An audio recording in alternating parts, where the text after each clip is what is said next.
Ratusan ribu warga Tangerang akan digusur. Wih, Mas Papres berkado nih, ngadu yuk. Yuk. Ada mantan presiden yang baru demisioner dari jabatannya. Aku dibilang buzzer gara-gara ngeritik keras Gubernur Bali. Kalau gitu.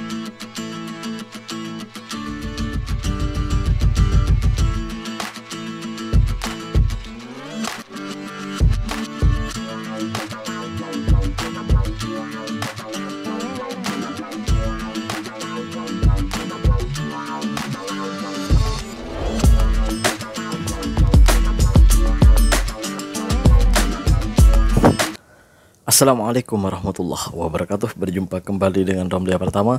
Teman-teman sahabatku semuanya, gimana kabar kalian? Mudah-mudahan kalian semuanya baik-baik saja beserta keluarganya di sana. Teman-teman sahabatku, buat kalian yang baru gabung, yang baru nonton video ini, silahkan di subscribe dulu, di like dan di komen guys. Buat teman-teman sahabatku yang udah mendukung support channel ini, terima kasih. Mudah-mudahan kalian semuanya diberikan keberkahan umur, keberkahan rezeki, dimudahkan segala urusannya, baik urusan dunia maupun urusan akhirat. Amin ya rabbal alamin. Teman-teman sahabatku semuanya, seperti biasa guys, kita tidak usah panjang lebar dulu guys. Kita nanti kasih tanggapan di video-video yang akan kita reaction hari ini guys. Seperti apa videonya? Ini dia guys. Ratusan ribu warga Tangerang akan digusur. Ya, karena orang yang paling vokal bongkar ketidakadilan di PIK 2 terhadap warga di sana, yaitu Pak Said Didu, dilaporkan ke polisi. Siapa yang melaporkan? Dia adalah Mas Kota, kepala abdesi sekaligus kepala desa Blimbing. Kok bisa sih ada orang yang bela warganya malah dilaporkan oleh kepala desanya? Pak Mas Kota yang terhormat, Pak Said Didu ini bela warga Anda, kok malah dilaporin? Yang Anda bela siapa? PIK 2. Buat yang belum tahu, PIK 2 itu secara mulus masuk ke dalam proyek strategis nasional yang dimiliki oleh Aguan, pemilik Agung Sedayu Group. Mega proyek dengan total kawasan mencapai kurang lebih 6.000 hektar. Pertanyaan gua, siapa yang akan tinggal di PIK 2? Akankah ratusan warga Tangerang yang tergusur kemarin tinggal sana? Proyek yang bahkan kata Predian Samsudin akan menciptakan negara di dalam negara dan bisa mendorong sentimen etnik yang berbahaya bagi persatuan bangsa. Yang harus kita tahu saat ini, membedakan orang yang mau merusak negara dengan orang yang mau menyelamatkan negara susah. Memang sulit membedakan antara yang mau menyelamatkan negara dengan yang mau menghancurkan negara. Beda-beda tipis. Yang mau menyelamatkan negara itu, mereka itu mengkritik habis-habisan negaranya agar memperbaiki sistem yang salah di negaranya. Tetapi bagi mereka yang mau menghancurkan negaranya, mereka akan menyanjung negaranya agar seakan-akan negaranya ini baik-baik saja dan tidak ada permasalahan di dalamnya. Jadi tahu perbedaannya kan? Kita berlanjut ke video yang selanjutnya. Ini deh guys. Wih, Mas Papres berkado nih, ngadu yuk. Yuk. Lapor Mas Papres, daripada turun gorong-gorong Mas Papres, mendingan turun ke depan istana setiap jam 4 sore hari Kamis. Betul. Ketemu Ibu Sumarsi. Itu 17 tahun laporannya nggak ditindaklanjutin Mas Papres. Lapor Mas Wapres. Itu admin Fufafa yang cuitan ngehebohin satu negara gara-gara merendahkan presiden, ditindaklanjutin dong adminnya. Mas Papres. Alah, lapor WA-nya aja masih checklist satu, mending lapor Pak. Kalau nggak lapor Denny Sumargo biar kayak Agus, kasusnya ditindaklanjutin. Aduh, kalau nggak Indonesia, kalau nggak luar biasa itu ya bukan Indonesia gitu. Kalau nggak lucu-lucu gitu ya bukan Indonesia gitu. Lapor Mas Wapres. Pendukungnya malah bilang gini, waduh sekarang wakil presiden kita udah ini menunjukkan kinerjanya yang bagus, ide-idenya yang bagus. Presiden-presiden yang lalu itu menggunakan hal yang sama seperti ini, laporan-laporan, jadi bisa berinteraksi langsung dengan presiden. Dan sekarang ini baru berapa bulan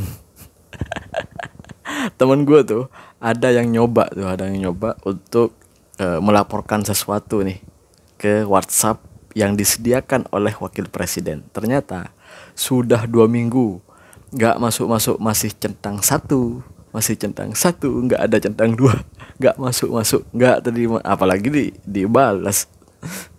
Aduh, itu WhatsApp masih ada nggak ya? Udah 1 bulan soalnya.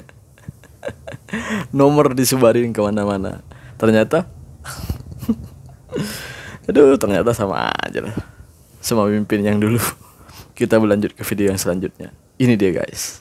Ada mantan Ini dia, presiden guys. yang baru demisioner dari jabatannya, bukan Oke. dialog di kampus, berdebat dengan mahasiswa Ya. akademisi, malah buka justip pilkada, belum lagi jadi juru kampanye. Ini gimana sih konsepnya? Siapa lagi kalau bukan Joko Widodo dengan segala rasa culasnya. Terus lo nanya, bang, emang mantan presiden gak boleh kampanye? Boleh-boleh aja, kan udah jadi warga sipil juga.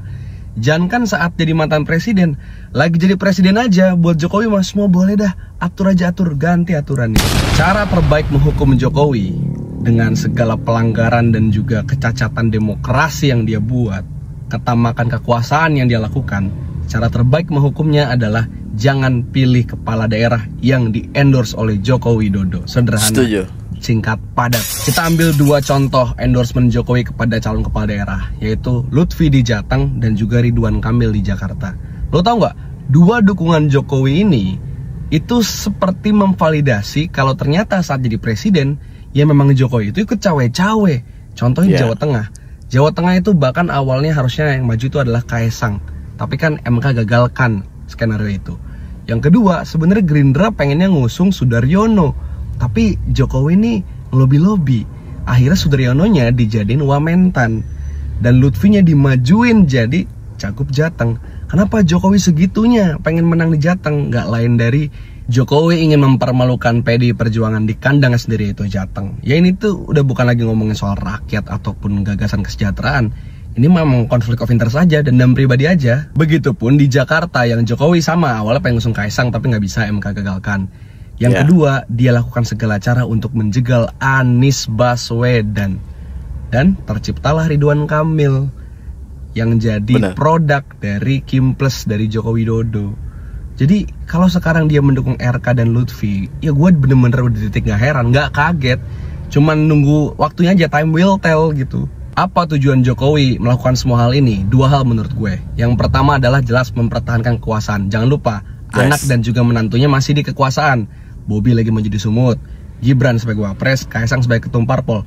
Tentu dia pengen di pemilu 5 tahun lagi, 5 tahun lagi Jokowi tetap berkuasa, anak-anaknya bisa berkuasa. Yang kedua, jangan-jangan Jokowi punya banyak kasus dan dia nggak mau sampai jadi powerless, nggak punya kekuatan, sehingga dia perlu naruh banyak orang di daerah, di eksekutif, di kepresidenan, supaya dia nggak tersandra, supaya dia nggak bisa dipenjara. Gue pribadi selain nggak percaya namanya santet, yang kedua gue nggak percaya kalimat yang berbunyi ketika beres saya akan kembali ke Solo. Bohong. Setelah pensiun, setelah berhenti jadi pemimpin, itu terlalu banyak drama gitu, bermusuhan dengan itu, begaduh dengan itu. Akhirnya efeknya siapa? Efeknya tuh rakyat. Kenapa gue bilang efeknya rakyat? Karena di atas sudah pecah belah. Pengennya ya orang-orangnya itu harus jadi orang penting di dalam negara.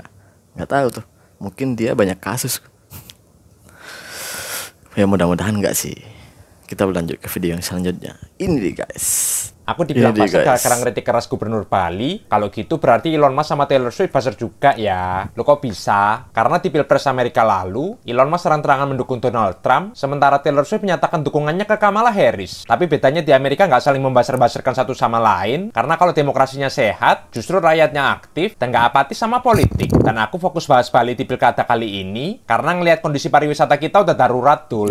Bayangin, Indonesia yang katanya negara besar dengan alam dan budayanya yang indah, tapi kunjungan turis kita di level Asia Tenggara aja cuma ada di nomor 5, dan bahkan nggak sampai setengahnya Malaysia dan Thailand. Dan mirisnya, Bali yang harusnya bisa jadi model percontohan buat pariwisata kita, malah berubah jadi wisata dugem dalam beberapa tahun terakhir. Jadinya nggak usah kaget kalau tambah banyak turis yang bikin ulah di Bali, karena yang diundang turis-turis yang kualitasnya kurang dul. Belum lagi soal permasalahan macet, sampah, dan perusakan lingkungan yang terkesan nggak diurus, yang jujur bikin aku kecewa berat sama pemimpin Bali sebelumnya. Dan yang paling fatal soal penolakan Piala Dunia U20 lalu ya. Bukan cuma perkara Piala Dunia U20-nya, tapi lebih ke sikap pembangkangan dari arah kebijakan presiden waktu itu. Jadi jangan dikira setelah Pilpres terus semua udah selesai tuh. Pilkada pun juga nggak kalah pentingnya, karena percuma presidennya punya kebijakan kalau nggak dijalankan dengan baik oleh pemimpin yang ada di daerah. Bener sih.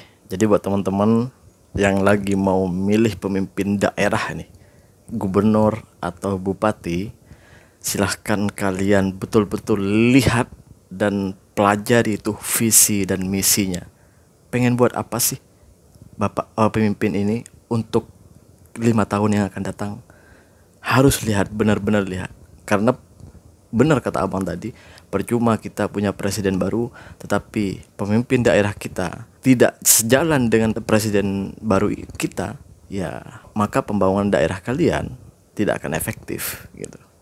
Karena bisa jadi si pemimpin daerah ini akan menolak walaupun negara akan membangun.